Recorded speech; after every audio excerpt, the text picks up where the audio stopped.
My brother was diagnosed with autism at the age of 3. He's one of the sweetest, kindest, and most caring individuals I know. I had lots of good childhood memories growing up with him, but one of the most distinctive things that I remember is that he always struggled with stress and anxiety. I remember during my high school years, I had to be called into class to calm him down, to make sure that he was okay, because he would always be in one of those fits. See, the stress itself was caused by the lack of communication that he had because of severe autism. Lots of families like ours struggle with this every single day. And I know I'm not the only one. So we as a company are striving to build a product and a solution to these families and to build something that can help their lives. So the problem that these individuals with autism face today is that they have a high stress life, and in turn that creates communication limitations. So for someone normal in any sort of social situation or new environment, they could clearly express that they're stressed or anxious. But for someone with autism, that is not the case. For some of them, this could indicate that they're yelling, kicking, or screaming, and for others, that's no communication at all. And so what we as a company want to do is make sure that they have the quality of life that everyone else deserves. We talked to Brandy Timmons at Social Motion. Social Motion is a business organization in Houston that deals with and works with people with autism ages 4 to 54 on how to deal with stress day to day. And she says, a lot of our kids don't know how to express their emotions in different situations. Our only current method of managing their stress is based on observation and working with them daily. So essentially what they do is come home with paper report cards, and their parents and loved ones can help them manage their stress. And our company wants to use technology to bridge that gap and make it easier for them. So we are Stress and Tell, an Internet of Things company for clothing. Our first product is our Smart Socks. It sends real-time data to mobile applications for better insights. The stress level data will be stored on AWS encrypted servers to ensure data protection for our users. As you can see, our current prototype has sensors at the bottom of our socks and a detachable electronics module. We're seeking investment capital to miniaturize our wearable technology, as well as make it fully detachable so we can use it with any pairs of our socks. The mobile application will be user-friendly so anyone can interpret the data more easily. There will be a multitude of features that will be further along in discussion as we continue to build our mobile application. For example, some people are definitely afraid of dogs. Typically developed people can walk down the street and see a dog and easily voice their concerns and do their best to avoid them. For people with autism, they can't directly communicate their needs, so whenever they see a dog, they may start to retreat, hit, bite their nails, etc., to kind of voice their concerns in their own methods. Now, in this situation, it's a little bit more obvious that the dog might be their stressors. Now, in less obvious scenarios, such as a change in their routine or going to a new school, there can be unknown stressors for everyone involved. So with our Smart Socks, you're able to kind of detect these stress levels increasing. So parents and teachers that have the mobile application can pay more attention to certain behavioral patterns as they see these stress levels increasing. From there, they can kind of take notes of the surrounding areas that could potentially cause these stressors. With that, more observations and notes around that, we can strategize and prevent similar stressful scenarios from happening again. So our technology can isolate more accurate readings of stress levels with skin conductance as well as heart rate data, unlike other technologies on our market that only use heart rates to measure physical stress. So now we've talked a little bit about the technology itself. Let's talk about the business model that we're going to wrap around this. Currently, our projections are to enter the market direct to consumer at a price point of $250. This is to compete with other products in the stress management space and set ours apart as a premium offering. In addition to the wearable device itself, the families are also going to receive a 6-month trial of our mobile application, at which point after the 6-month trial ends, it's going to move into a $20 a month subscription service. In addition to these two revenue sources, we're also looking at further opportunities down the road, such as in-app purchases, as well as selling anonymized user data to research foundations for better treatments in the future. So currently we have a working prototype with the sock. However, we are also looking in development into 2 other forms at this time. Currently there is a glove as well as a chest band that's in the works. This is to ensure that multiple users have different avenues to be able to wear it. Some folks with autism are particularly sensory avert for certain locations on them. So for someone that the socks is not a great solution for, we're looking to have other opportunities for them, such as the glove, the chest band, or other opportunities in the future that will be able to better integrate with their routines. So let's talk about the market a little bit. Currently, there is a little over 130 million cases of autism reported worldwide, and just shy of $3.3 billion being spent on this. Our plan is to start here within the Houston area, where there's approximately 118,000 cases and a little under $40 million being spent. We're going to establish a beachhead market here, prove our concept, and then move on to the state, national, and global levels. So let's talk about competitive advantage. As of right now, all of our competitors use only heart rate sensors. Stress Intel uses an algorithm that not only does it track the heart rate, but it also tracks the arousal level via the skin conductance. Having both the skin conductance sensors and the heart rate sensors allows our data to be more precise and accurate. It also enables our product to be able to intervene stress for our customers throughout the day. As of right now, there are no other companies that's making these products specifically for people with autism. So as of right now, we actually have a prototype for our socks. In year 2020, we're looking to sell 100 units to our early adopters from our partner organization to gain feedbacks and for future development. At the same time, we actually also got awarded $175,000 for our inventor, Dr. Fatigue, for her research. So that would also go towards our development. And Next, we have our growth strategy. So we distinctly split it into 3 different parts. For phase 1, we're tackling that right now. We're targeting the autistic market. And then second stage, we're going to be tackling the elderly people within long-term facilities. This is specifically targeted towards people with dementia or with Alzheimer's. And lastly, our phase 3 would be a buyout from companies such as Google, Fitbit, or even Apple, because those companies have a huge foothold on the wearable device market. We're currently asking for $355,000. So what does this entail? Well, we're looking for $150,000 in our prototype development. As you can see on stage, we do have one right now and it is working, but we're looking to miniaturize it and to streamline the sock itself to make it more user-friendly. This would also cover the cost of engineers as well as the materials needed to assemble it. Secondly, we're looking for $95,000 in our software development. Similar to the sock itself, the software can only track arousal levels. We're looking to expand the data points that we can achieve through it and to offer it to our customers as well.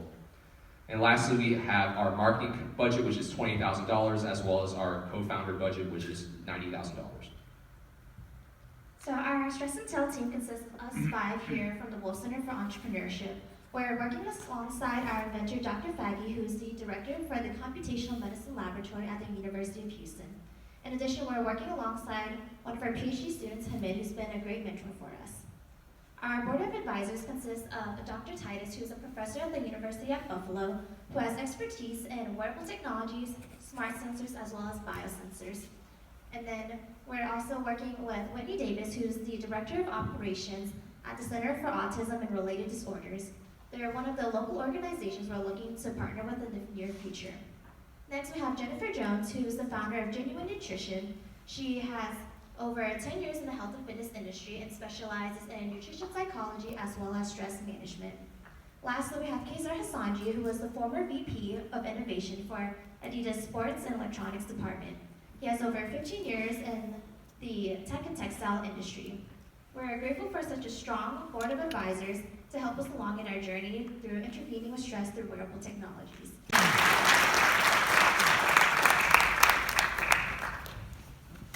Great presentation, guys. Quick question, just clarification probably. One of those pair of socks cost me $250, is that right? Yes. So to answer the question, you're asking for the cost of the pair of socks itself. Right. Yes, so the wearable device itself is going to be $250, and what we're looking to do actually is, rather than it be the socks themselves, because I wouldn't want to pay $250 for a pair of socks themselves, the idea is that the device itself is a separate attachment that you can integrate into your current socks. So it would be any socks you have, integrate that device. Okay. Yes, correct. We're trying to make it so that you can integrate it with your current socks or look at other socks if you're interested in them. Does that answer your question? Yeah, and have you thought about the business model on the subscription side and what that would cost me to monitor that? Yes, so for the subscription model itself, for the app, it's going to be, we're looking at $20 a month to kind of price it at a point where it's accessible for most folks that can look at it and get on board with that subscription service.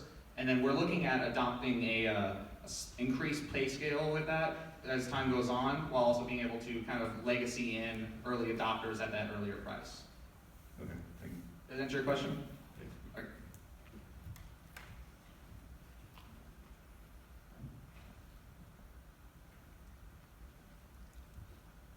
Seems to be challenged with the mic again. Great presentation. So one thing I'm curious about is, why the sensor by the foot or the ankle? Why is that the right location to get the right type of reading?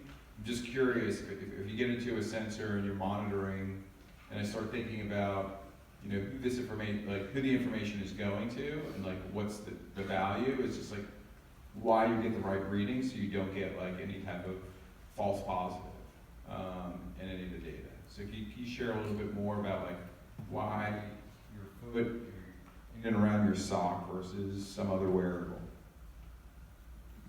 Sure. So the way the device is set up is that it reads your stress levels through this method called skin conductance. And essentially, to simplify what it is kind of measuring the distance between your sweat pores as they dilate.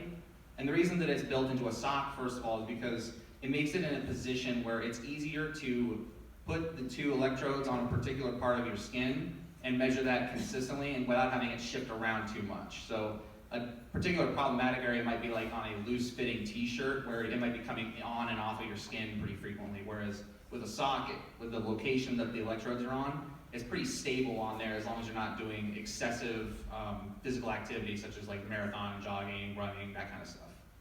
Yeah, and in addition to that, your wrist as well as the bottom of your foot as the better places to collect these data, so it's a bit more accurate readings compared to other places that might not be good. So my next question is, and I apologize, I don't know your name. The gentleman who started, who's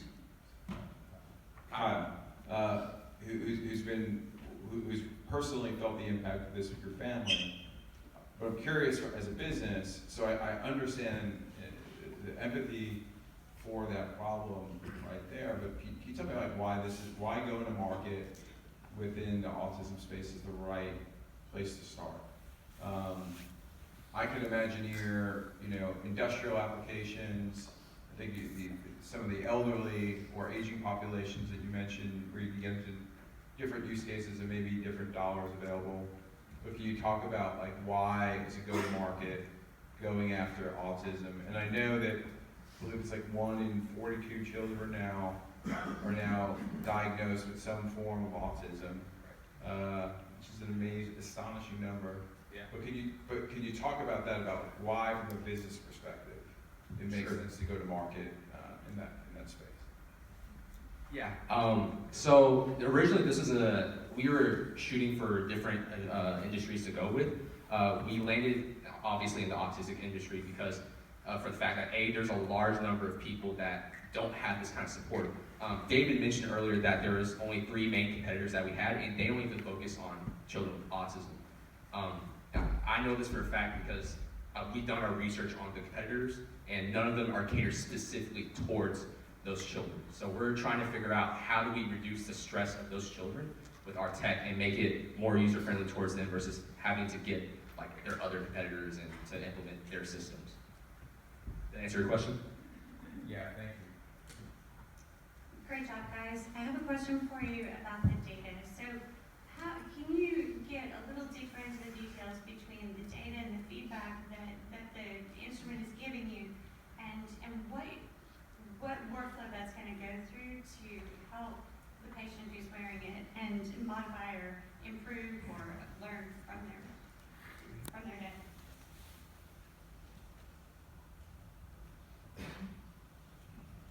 Sure. So I believe your question is you're asking, how does this data actually translate to something that's kind of useful for the families? Is that correct?